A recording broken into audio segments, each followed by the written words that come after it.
Hello, welcome to the process. Pop! My name is Dr. John Bush. This is for the Science of Fantasy Football.com. All my stuff is there. All my partner in crime, D. Mike. His material is there, his consistency, and all his good opinions. It's all sitting there waiting for you. This is beyond the simple material that most other sites will give you. So this is the actual data. This is actual statistical analysis. And we try to have fun doing this, at least I do. And today I'm continuing my counts over median weekly consistency tool. I'm doing a continued beta test. This is my second year. Last year, I really didn't put a lot of stock into it. Just wanted to kind of get a feel for what was going on. So this year, I'm going to be up in that game a little bit, but I thought you should be with me on my journey. Those few that listen, thank you. So anyway, I've done kind of an overview of all positions. Then I got quarterbacks in part 2. This is part 3. And where I'm eventually going at the end is I'm going to pull this data in with projection data for 2023 and actually ADP for 2023. We're going to try to blend it all together, see if we can spot some interesting plays and potentials that might pay us back a little more than we pay, right? Everybody's looking for the overlays, and that's what I am as well. And let's continue. This is part 3. Running backs, and with the 2023 in mind here. I've gone over my philosophy. Okay. You can read this if you'd like. I actually went over this as well in my other lessons. I just put it out here anyway for you to kind of give you a feel. So let's jump right into the new data. RB populations. Counts over median, consistency, yearly populations. This is every running back that had any kind of fantasy points scored, okay? We're talking, the rare ones all the way to the bell cow few ones there. And this is from 2014 here to 2022. This is Box and Whisker. This is about 50% of the show, shows you what's going on, and the top 25% is shown here. And note that in the best years, if we can get 80% of the games above median for a running back, that is spectacular. And there's been a few over the years, but this is rare. If you'll look at the quarterbacks, it's a lot more common to have consistency in quarterbacks than running backs. So just realize this position isn't quite like a quarterback position. I know, in fantasy, but at least statistically here, it looks different. And again, this is not the RB 1s, 2s, and 3s. This is everybody. Okay, so I just wanted to kind of look and see kind of where things are ending up. There's probably some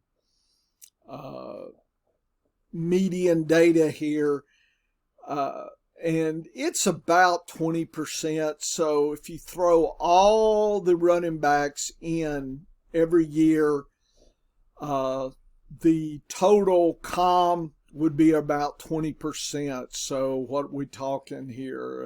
16-2. Was that 3 games above median? So there's a lot of different running backs that are doing different situational things. So again, I just wanted to get a feel. I like to see the big picture first. Nothing here is really jumping out at me. It says 2022 wasn't anything different than some of the other years, so I'm not convinced of anything different. However, the next chart, now I look at the top 12. This is at the end of the season, we look back at the top 12 RBs for their consistency and look at that population.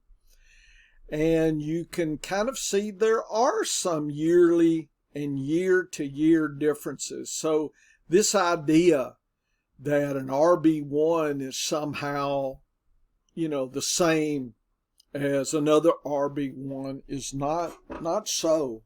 There's a lot of variation. Some years an extreme amount.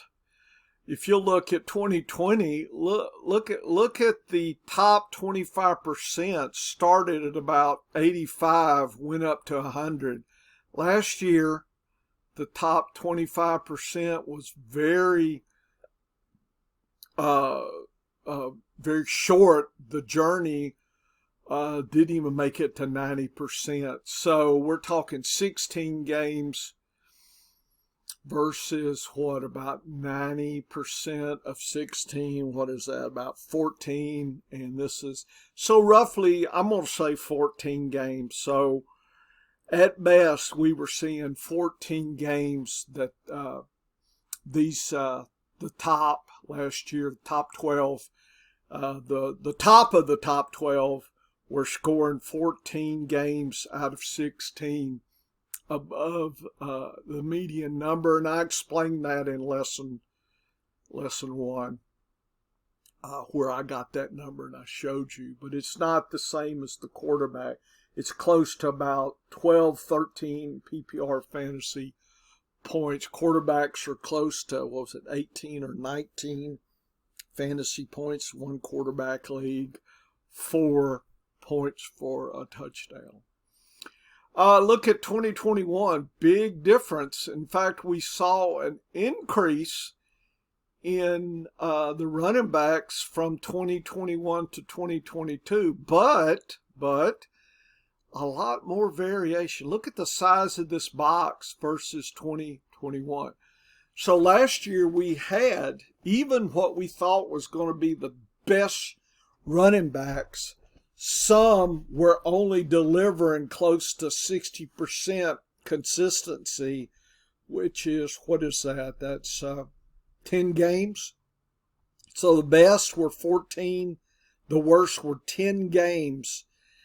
And that's enough difference in fantasy points there that could have made or break your season. So this data says it's very important to be on the top side of your RB1. So it is critical, not just, I'll take any RB1. And so it is worth your time to try to parse that out a little bit. And look at the 2017, 18, even 19, right before COVID. You can see the drops here and then the return. So these years and then 2004, really, really very good. The worst year for running backs was actually 2015. Zero RB really made its presence known that year. And I was fortunate enough to draft into this situation. And you could have done okay, zero RB in 2021, but that wasn't as much here. So when you get close to 14 games, it's hard to make a living with the zero RB unless you are really good at it, which you could be. So there is some difference there. What about RB2s? Notice the variation, the size of the box, for the most part, hasn't really changed. But look at last year.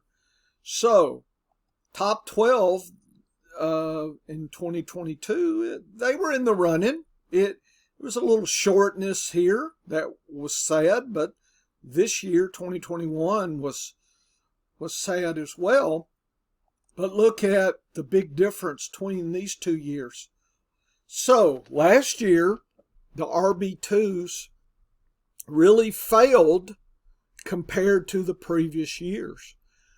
So, if you were doing 0 RB and collected a lot of RB2s, you may have got blown up by that strategy.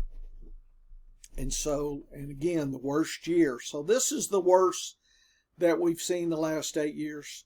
Okay, and you can see that pattern is like that pattern. So just be aware.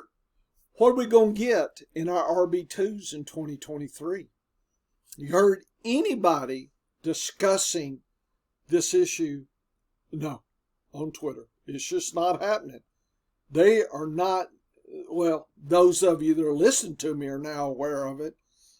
But this is the kind of metrics and data and landscape you've got to be thinking about. You cannot be asleep at the switch in your draft and not consider things are not always what you think they are. So your RB2s and your vision of what that is can be very variable year to year. And last year was one of the worst we've seen the last 8 years, except for 2015.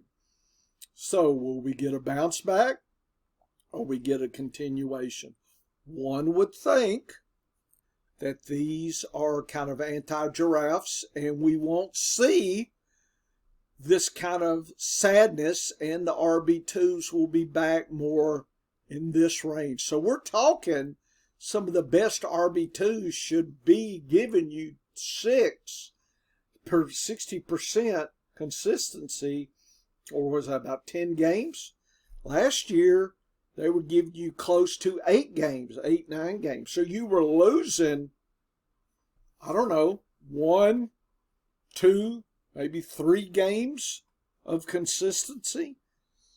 So those are, I mean, if it's, 13 points? So if they were below that, 3 weeks, sad scoring, and you'll probably tear your hair out. Of course, I don't have any hair anymore. I used to as a young man, but it's gone. Genetics. Anyway, be aware 2022 was really funky for RB1s. It wasn't so dramatic for RB2s. I mean RB1s. RB2s, yes it was. What about RB3s? Still behind a little bit, but wasn't as dramatic as it was just a down year for running backs. And you wonder, because I just did a best ball pattern on FFPC, and this year, I think in the first 20 rounds, like 95 WRs are being drafted versus about 80 RBs. People have jumped off the RB wagon and on to the WR, especially in the first round. It's like 8 wide receivers in the first round. I can't remember when that's happened.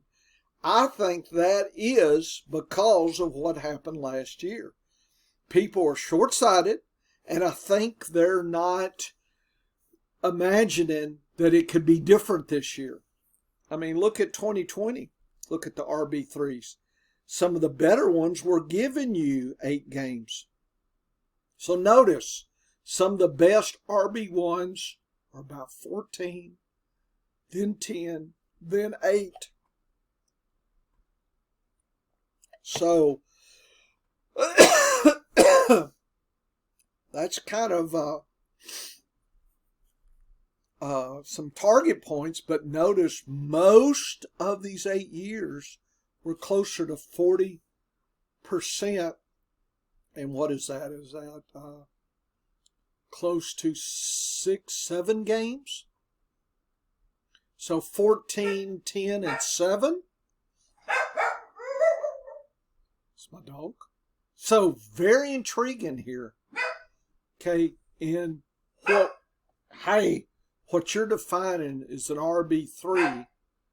I look at the lens of the consistency and imagine the number of games they're going to give me above median.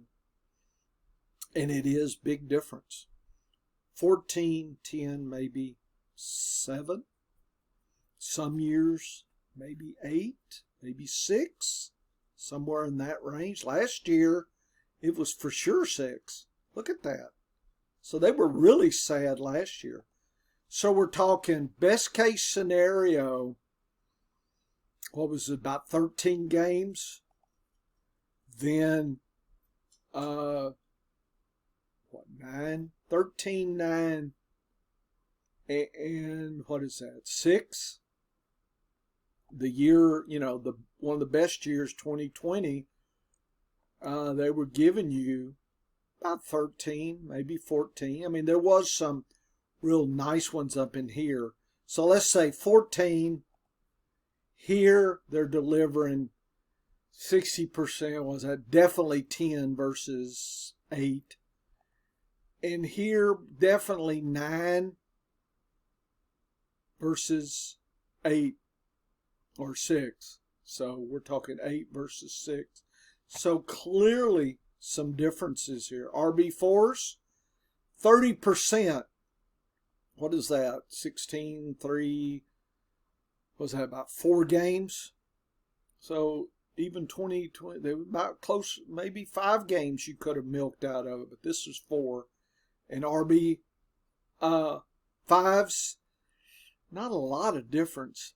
Remember I said 2015 was the worst it wasn't the worst for RB 5s. So a consequence of 0 RB working is you're seeing, look at that, look at the 4s. You see that pattern? That the 3s were doing pretty good, right? Or is this 2s? So 1s were one of the worst. 2s, not too bad. 3s really doing well. 4s really doing well. So I guess I only did the 4s. So the production had shifted, and if you got a lot of RB1s, they weren't producing versus your opponent's RB1s. So that was the case where if you didn't draft them and drafted some, like RB4s and 3s, you were actually collecting better than your opponent's RB3s and 4s. So you were winning doing that. Here's the overall situation. This is exponential pattern here. This is lining every RB up by their consistency here. And you can see that the level here, and we had a lot that were 0 consistent because they weren't given enough opportunity. So volume is interesting and something you should pay attention to. But here's kind of the overall pattern. And if you look at the distribution of the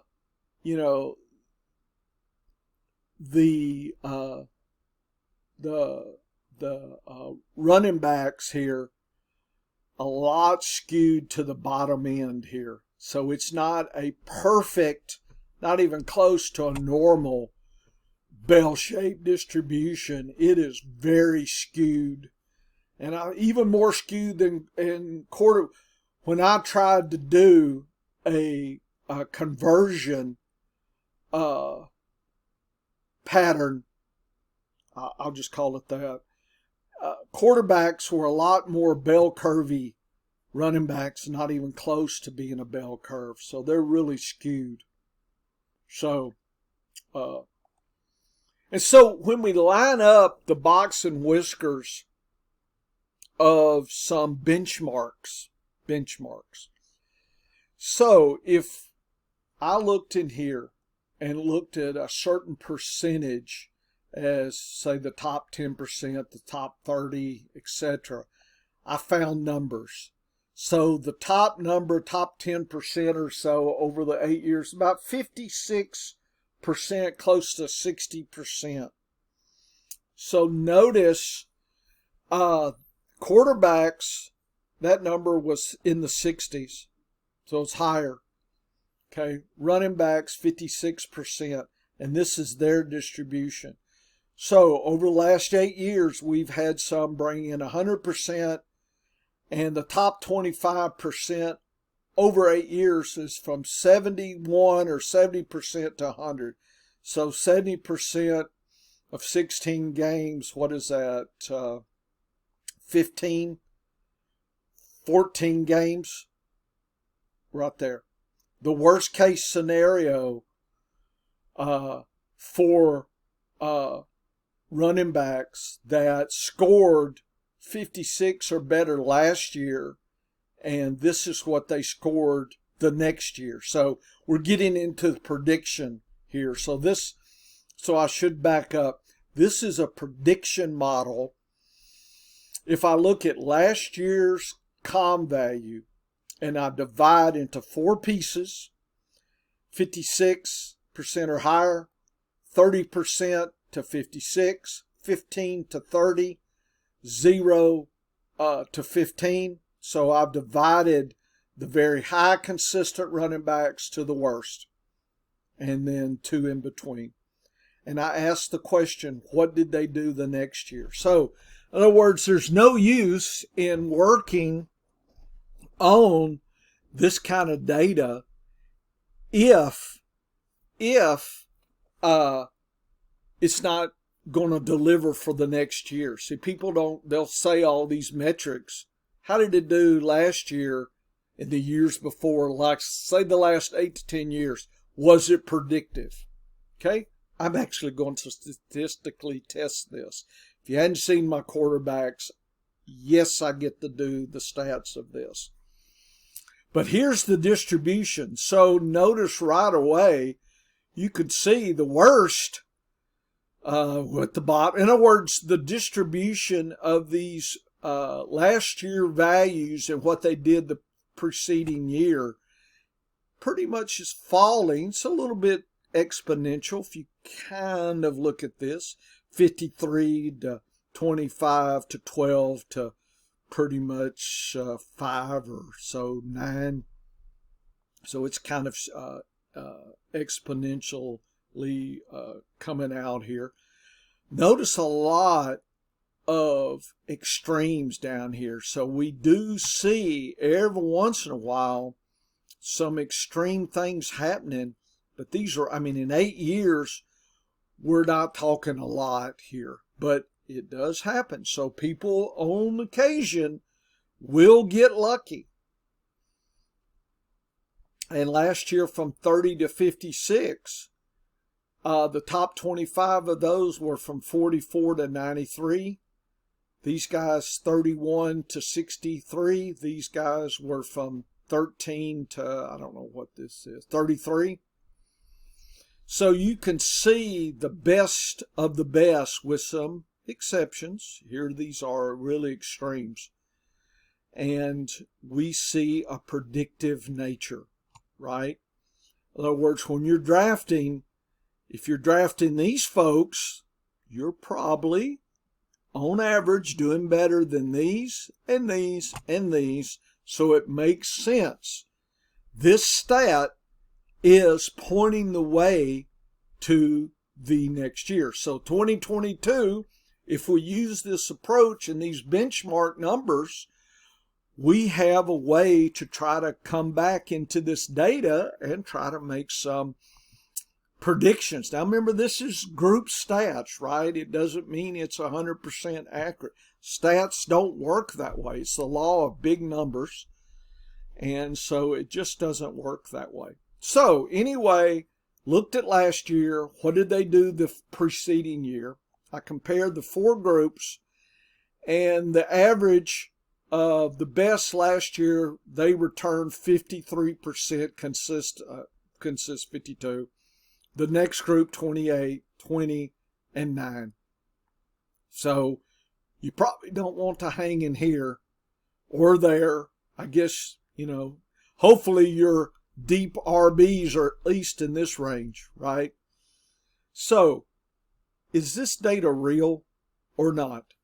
We use an ANOVA test and we get an F statistic of 95, the p-value that is not real, that this is fake, this is random, and is not real. The chance of that is 0.0001. So it's basically no, this is real, folks. This is real. Okay, anybody on Twitter talking this kind of stuff on their, whatever their metric of the day is, flapping their chops, these experts, come on. And you're paying? Talk to Fantasy Receipts, they'll tell you. You're paying for these people, and I'm giving this for free, just dishing it out. Here we go. It's free. Take another leaf. And we look at group by group, and lo and behold, all these groups are different from each other. Wow, that's even better. So not only is this real, but these are different than the other tiers. So we can believe this tier system as far as ComScores. Okay?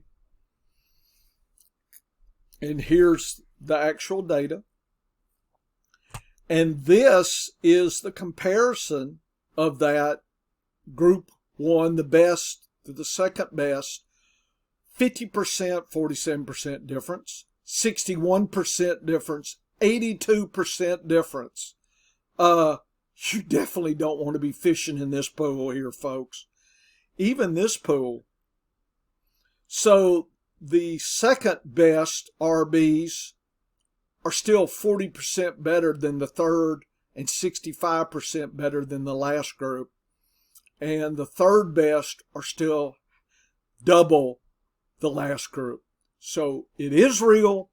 These groups are true tiers that I have discovered. Okay, this is not, nobody figured this out. This is moi. I figured this out. Okay, and yeah, and you're saying, well, how come the ESPN stuff hadn't called? I don't know why they hadn't called me. I don't know. Guess they don't need this. Maybe they figure you don't need this either. Or maybe their experts know this and they're not going to tell anybody.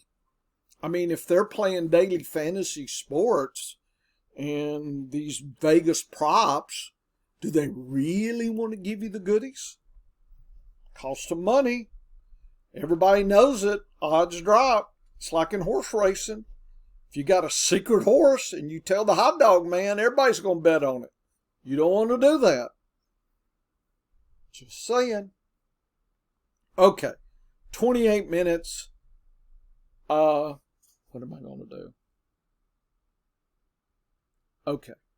I think I will stop now. I'm tired of running my mouth. And we'll have part A here. And we will continue. Come on back for lesson RB Part B.